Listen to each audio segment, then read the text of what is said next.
أعوذ بالله من الشيطان الرجيم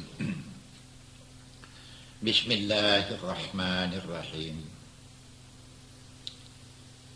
الحمد لله رب العالمين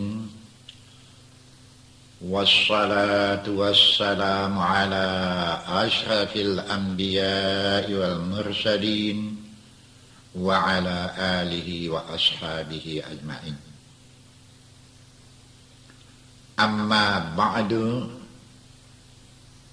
رب اشرح لي صدري ويسر لي أمري واحلل عقدة من لساني يفقهوا قولي اللهم رب أدخلني مدخل صدق وأخرجني مخرج صدق واجعل لي من لدنك سلطانا نصيرا ربي أعوذ بك من همزات الشياطين وأعوذ بك ربي أن يحضرون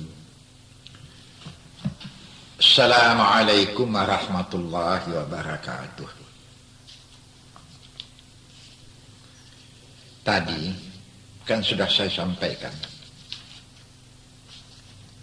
penjelasan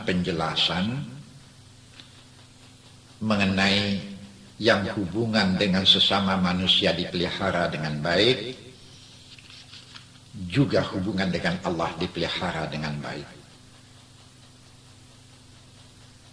Buktikan kasih sayangmu, mampu menahan marah, ini yang sudah ya, pemaaf, menjadi orang yang dermawan.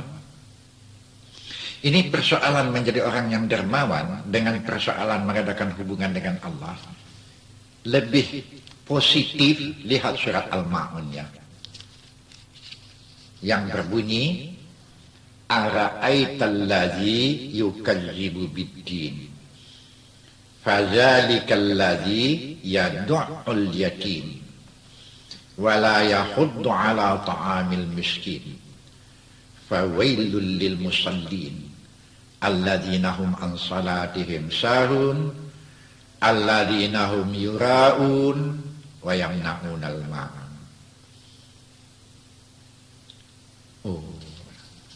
Yukadzibu biddin, dianggap orang itu manusia yang pembohong dalam pengakuannya beragama. Aduh, memang kayak tajam ayat ini ya.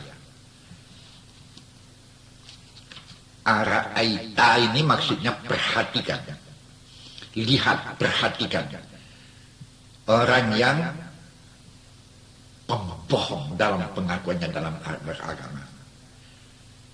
Fadzalika, siapa orang itu?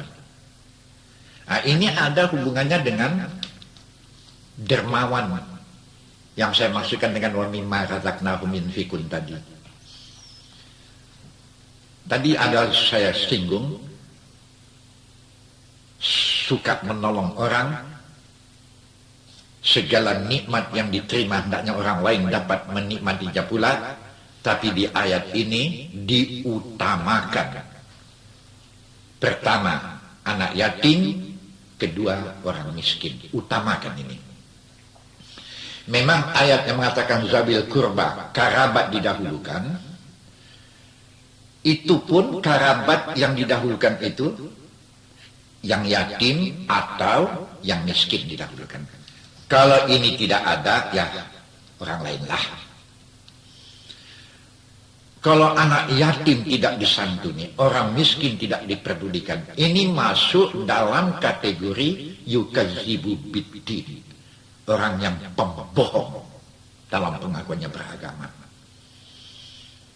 Ya, saya juga dapat memahami ya. Karena ada juga yang datang, Ustadz, saya ini pegawai rendahan, gaji saja sudah nggak cukup untuk dimakan. Ya sudahlah, kalau memang tidak ada, ya sudahlah. Tapi ini kan menghendaki kejujuran ini. Apa betul nggak ada? Rokoknya Surya 2 bungkus 1 hari bisa. Kurangilah rokok itu untuk sekali pukul. Ya, kan bisa.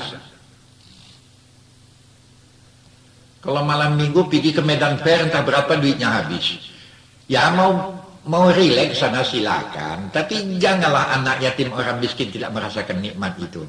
Ini maka dikendaki di sini jujurlah. Kalau memang tak ada sudah. Yukadzibu biddin yang dimasukkan dalam kategori orang yang bohong dalam pengakuannya beragama. Siapa itu? Yadu'ul yatim wala yahuddu ala ta'amil miskin. Dua ya. Tidak mempedulikan anak yatim. Tidak mempedulikan orang miskin yang perlu dengan makanan tapi tidak dipedulikan. Anak yatim, orang miskin satu ini. Kalau tidak kan Nabi mengatakannya. Betul kamu mengasihi saya. Kalau kita sekarang, kalau kita sempat berjumpa dengan Nabi, sebagai kasih sayang kita ikut membela Nabi. Tapi bagi kita yang jauh sekarang ini, jumpa dengan Nabi pun tidak, untuk membuktikan kasih sayangmu apa? Di antaranya Nabi mengatakan, kalau benar engkau ada mempunyai hubungan kasih sayang dengan saya ini berasal dari anak yatim. Saya ini berasal dari orang miskin. Kalau betul kamu mengasihi saya, kasihilah anak yatim. Kasihilah orang miskin. Karena saya berasal dari anak yatim dan orang miskin. Memang betul lah ya. Kita kan tak berjumpa dengan Nabi. Jadi untuk membuktikan kasih sayang kita kepada Nabi, Nabi berasal dari anak yatim, kasih anak yatim. Nabi berasal dari orang yang miskin, ya santuni orang miskin. Dua. Kemudian yang ketiga, yang berhubungan dengan Allah. Celaka orang yang sudah wajib salat tapi tidak memperdulikan salatnya.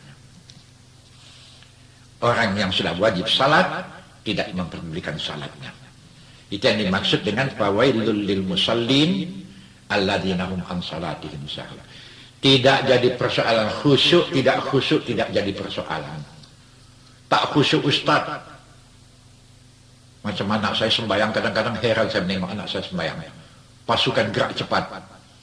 Allahu Akbar, pang, assalamualaikum, assalamualaikum. Ya, kok hebat kali sembahyang kau cepat kali, hafal katanya. Jadilah daripada tidak sama sekali. Kan ya. Kemudian yang keempat, alladzina hum yura'un. Yura'un ni riya ya. Takabur, sombong, angkuh. Aduh, ini kadang-kadang ya, saya main belak-belakan lah selalu ya.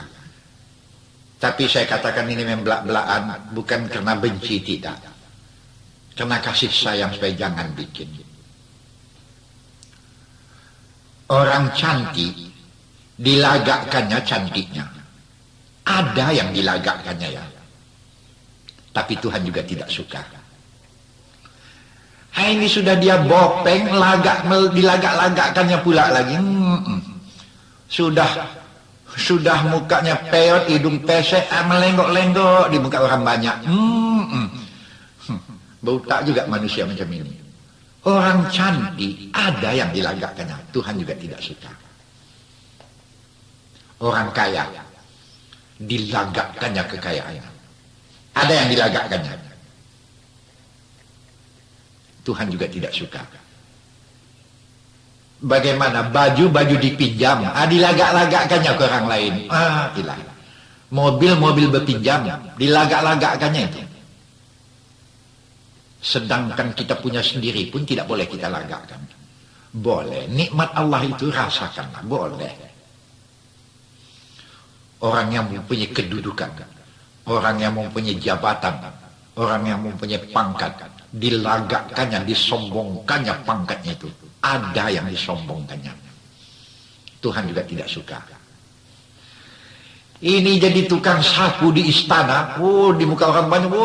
Ini keluarga istana nih. Padahal tukang sapu kakusnya dia. Ya Allah. Jangan. Apa kata Nabi? Waktu Futuh Makkah yang sudah pernah saya sampaikan. Kaum muslimin kan sudah hebat di waktu itu. Kekuasaan sudah di tangannya.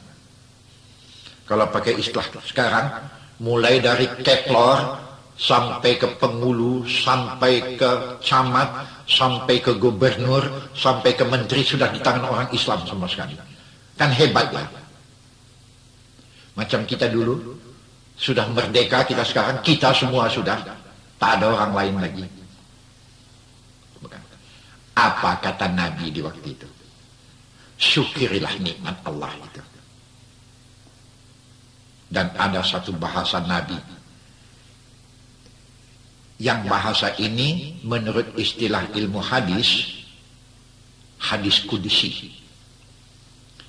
Ya perlu juga saya beritahu di sini, wahyu yang sampai kepada Nabi, ada yang diperintah mengkitabkannya. Jadi wahyu yang diperintah mengkitabkannya, buat kita sekarang inilah dia Al-Quran. Tapi ada yang wahyu Allah yang tidak diperintah mengkitabkannya.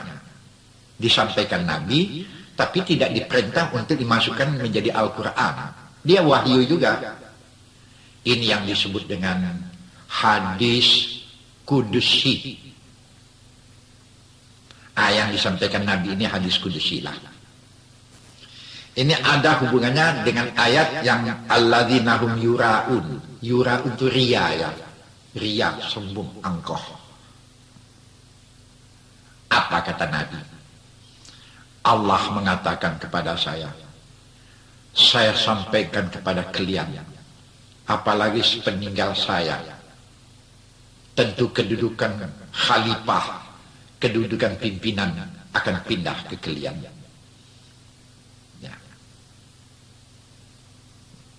Maka seseorang dapat duduk di tempat yang megah karena sudah ada orang yang pergi. Engkau juga termasuk orang yang akan pergi. Tinggal semua kemegahan itu di dunia. Tetapi kemegahan ini akan bertambah hebat kamu terima di sisi Allah nanti kalau engkau tidak menjadi orang yang sombong. Allah mengatakan kepada saya, apa kata Tuhan?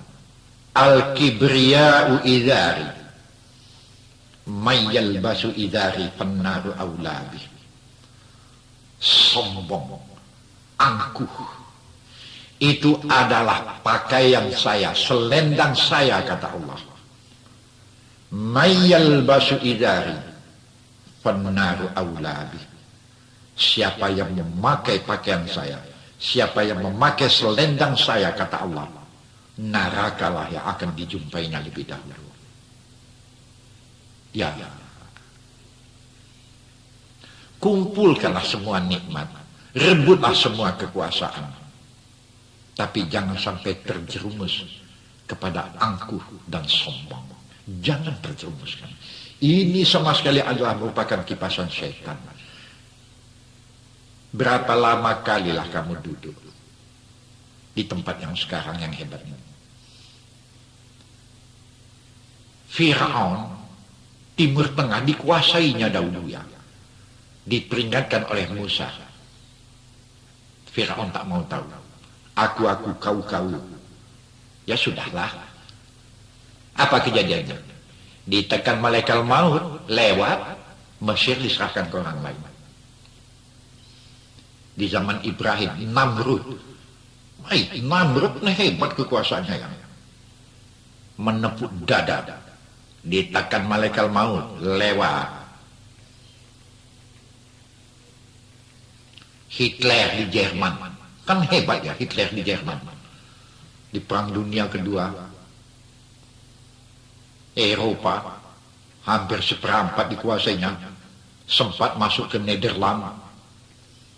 Nazi, Hitler, Heil Hitler dengan mengangkat tangannya.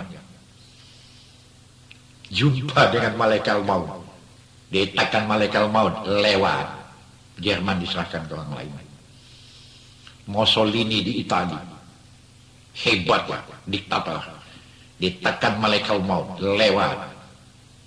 Maka engkau dapat duduk di tempat yang sekarang ini karena sudah ada orang yang pergi. Engkau juga termasuk orang yang akan pergi, dan kalau pergi tidak akan kembali lagi. Inilah yang diperingatkan oleh Nabi. Bagaimana kita mau berinfak kalau tak banyak duit? Tapi jangan sombong dan angkuh dengan apa yang kamu berikan. Berikanlah dengan penuh kasih sayang. Ini kadang-kadang ada juga yang mengatakan, saya sampai ke suatu tempat, masjid itu baru siap megah. Apa katanya? Pak Mahyudin Salim, ini kalau masjid ini tak aku yang maulanya, tak jadi masjid ini. Saya diam saja ya. Kalau kalimat itu untuk kebanggaan, dalam hati saya kena kau. Tapi untuk merangsang supaya orang juga ikut berkorban, itu lain soalnya. Kan jihad ini bukan dari segi tenaga saja. Jihad ini juga dari segi uang ya. Alladzina yujahiduna fi sabilillah bi amwalikum wa anfusikum. Kalau mampu dengan tenaga, tenaga ikut melakukannya. Kalau mampu dengan harta, harta ikut melakukannya. Tapi kalau memang tidak mampu sama sekali, la yukallifullahu nafsan illa wus'aha. Allah tidak membebani seseorang kecuali menurut tenaga yang ada pada dia. Dalam ibadat juga begitu. Yang sedangkan ibadat langsung dengan Allah yang terang wajib ain pun, macam sembahyang, kalau tak mampu berdiri, tak mampu ambil uduk dengan air, tayamum. Cukup tepukkan saja tangan tuh di dinding tuh, dek demam. Tak mampu berdiri, Tuhan tak marah, duduk sembahyang. Tak mampu duduk, bergolek dengan isyarat, Tuhan tak marah. Dalam bergolek pun tak mampu juga, ini mati sudah orang ini ya. Memang tak mau lagi. Puasa, tak mampu puasa, Tuhan tak marah. Bayar fidyah kalau ada uang. Tak ada uang, ya tak usah. Pergi ke Mekah juga begitu. Kalau ada uangnya wajib ke Mekah. Kalau tak ada uang, tak apa, Tuhan tak marah. Tapi jujurlah, pergi pelesir, pergi raung ke Hong Kong, ke Bangkok, ke Amerika mampu ya. Pergi ke Mekah nggak bisa ya. Kalau mati dalam keadaan macam ini, memastikan saya tidak berani, tapi saya khawatir kalau sempat mati syirik, ya Allah, tak bisa didoa-doakan orang macam ini ya. Memastikan syirik saya tak berani. Tapi ya kita semua akan hafal dengan satu ayat. Tak ada yang tak hafal dengan ayat. Ayat Qul huwallahu ahad. Yang penghabisannya lam walam yakullahu kufuwan ahad. Tidak ada yang boleh disamakan dengan Allah. Boleh kamu mengasihi orang lain, boleh. Tapi Allah tidak boleh kalah. Bukan dilarang, kita disuruh hidup berkasih sayang. Tapi dek sayangnya, kalau saya bagi contoh, sayang, di rumah tangga kita suruh berkasih sayang. Dek saking sayangnya sama istri, memang disuruh. Apa kehendak istri, kita iakan saja. Tapi ingat, kita iakan selama tidak berhubungan dengan hukum Allah. Kalau istri yang kita sayang itu memang disuruh. Kalau istri mengatakan, bang, apa dek? Ayolah kita nonton bang. Maghrib sudah hampir nih ya. Datang kata kekasih hati, Allah nanti sajalah sembahyang, nonton kita dulu, diiyakan. Sembahyang tidak, kan kalah Allah Ta'ala namanya ini. Oh, sudahlah. Allah tidak boleh kalah. Panggilan Allah. Hayya 'alas shalah, itu panggilan Allah melalui tukang azan. Mari bersujud kepada Allah. Dari satu pihak ada pula panggilan hayya main bola. Mari main bola.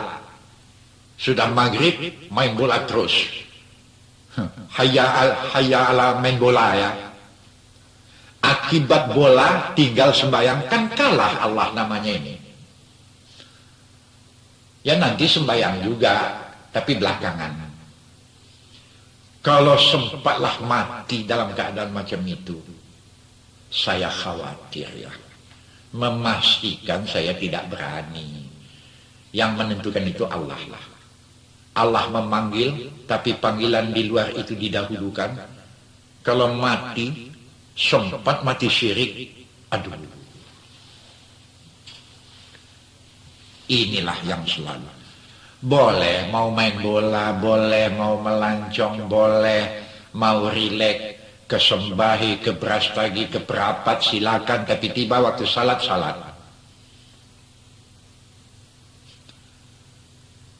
Saya sama anak-anak saya pergi ke perapat hari Minggu, dah lama ini. Tiba waktu zuhur, sembayang. Malulah Buya, orang banyak di situ. Kebetulan ada pula mandi-mandi di situ wanita-wanita. Kita sembahyang nampak juga itu. Tak soal. Terus takbir nampak pun orang nampak lah situ. Alhamdulillahirabbil alamin. Ya, yang dia alhamdulillah kan bukan menengok orang setengah telanjang. Ya, alhamdulillah nih. Alhamdulillah. Malik yaumiddin. Sujud juga apa? Kan tak khusyuk Buya. Khusyuk tak khusyuk. Mau saja melakukan salat dan dapat mengatasi bisikan setan, sudah paten ini. Ya. Nilai tetap ada di sisi Allah. Inilah yang selalu saya peringatkan, terutama kepada anak-anak saya ya. Selalu saya peringatkan ini. Kalau kaset saya ini didengar oleh istri saya kacau ini. Kacaunya begini. Satu waktu diadakan kenduri di rumah, kan bikin rendang padang. Itu rendang padang tuh lama itu, so apinya api kecil, waktu sudah menggelegar itu dikecilkan apinya, tapi terus dikacau terus begitu sampai hitam. Itu rendang padang namanya, lama itu. Waktu itu masuk zuhur, ya tengah ini, saya katakan waktu itu, tinggalkanlah itu, sembahyang dulu. Nanti hangus rendangku ini. Saya bilang, kalau sempat kau dimasukkan ke neraka, hangus kau dibanti neraka, macam mana? Hampir kami berkelahi. Sudahlah, dia hempaskannya. Buyalah, menyanggap. Pergilah sembahyang. Rupanya memikirkan rendangnya ini, sembahyangnya itu pun macam kilat lah. Saya pun terkejut. Allahu Akbar, pang, assalamualaikum. Kok cepat kali, nanti rendangku angus katanya. Jadilah daripada tidak sama sekali. Kan ya. Yang susah ini tak peduli sama sekali ini. Ini yang payah. Inilah yang selalu menjadi bahan saya di mana-mana ya. Kadang-kadang ya, bosan pun orang mendengar kadang-kadang. Tapi ya, akan terus saya gugah ini. Ini sama sekali akibat daripada hamazati syayatin. Ini sama sekali bisikan syaitan sama sekali. Maisa min ahdikum illa kana lahu syaitanun. Jangankan kita, Nabi pun didampingi oleh syaitan terus-menerus, apalagi kita. Tapi harus sadarlah. Sebab itu maka di antara kita sama kita selalu ingat mengingatkan. Sahabat dengan sahabat selalu ingat mengingatkan. Ya.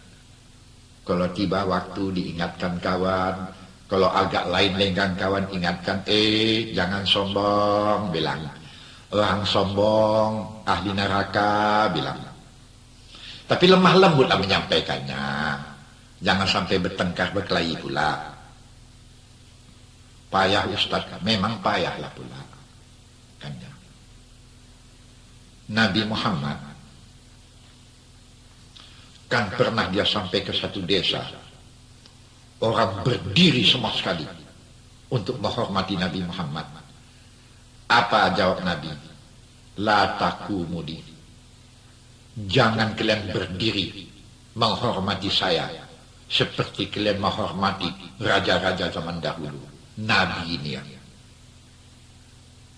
Bukan tidak disuruh kita menghormati orang, tapi kalau sudah berlebih-lebihan, jangan. Wajar saja. Dan kita pun kalau dihormati orang, alhamdulillah, Penghormatan yang diberikan oleh orang berarti kehormatan dari Allah, tapi pandai-pandailah menerimanya. Maka engkau mendapat kehormatan macam itu adalah pemberian Allah kepada kamu.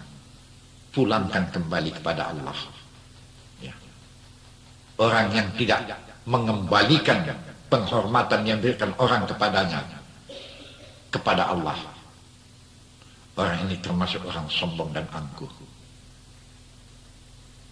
Saya pun kadang kelabaan juga. Macam mana mengembalikannya? Mudah. Tapi kalau kamu mengatakan, aduh, Bapak yang terhormat, bergema dalam hati, Alhamdulillah Tuhan, peliharakan hatiku. Cukup bergema di dalam hati yang semacam itu. Alhamdulillah. Jangan lupa dengan Allah di waktu itu. Gembira dengan penghormatan, tentu. Tetapi jangan engkau menjadi orang yang berubah lenggang, berubah gaya. Apalagi terhadap orang miskin, anak yatim. Tapi kalau sampai tidak memperdulikan Allah karena dunia, sampai salat pun tinggal, oh ini sudah tak tertolong-tolong lagi ya. Alhaakumut takasur hatta zurtumul makabir. Ini diperingatkan lagi di surat Takasur. Alhaakumut takasur hatta zurtumul makabir. Kalau sempatlah orang itu mengumpul kekayaan tidak dilarang, tapi sampai melupakan Allah hingga masa sampai dia ke liang kubur, hancurlah dia. La taraunal jahim ya. Dia akan dihadapkan ke neraka jahim. Jangan. Ceramah yang semacam inilah yang kadang-kadang banyak di antara umat yang bandel-bandel itu marah ya. Asyik nyindir orang saja Ustadz ini. Bukan nyindir, ini wajar saja ya. Kadang-kadang keluarga saya pun marah sama saya ya. Memang umumnya manusia, kalau yang macam itu orang lain membikin, dia tahu bahasa itu salah. Dia menyalahkan kalau orang lain membikin yang macam itu. Tapi kalau dia membikin macam itu dibagi tahu, dia tak mau terima itu. Dia anggapnya betul. Tapi kalau orang lain bikin macam itu, dia tahu itu salah. Tapi kalau dia membikin, dia anggap betul sama sekali. Pantaslah hasibu anfusakum. Lebih baik engkau memeriksa kesalahan dirimu. Bukan berarti salah orang lain didiamkan. Kalau kamu mampu, ingatkan dia. Tapi kamu harus punya kemampuan mengoreksi kesalahan diri sendiri. Inilah yang sukar dijumpai. Ya, mudah-mudahan saja apa yang saya sampaikan ini mempunyai kesan yang baik untuk kita semua. Jangan sakit hati ya.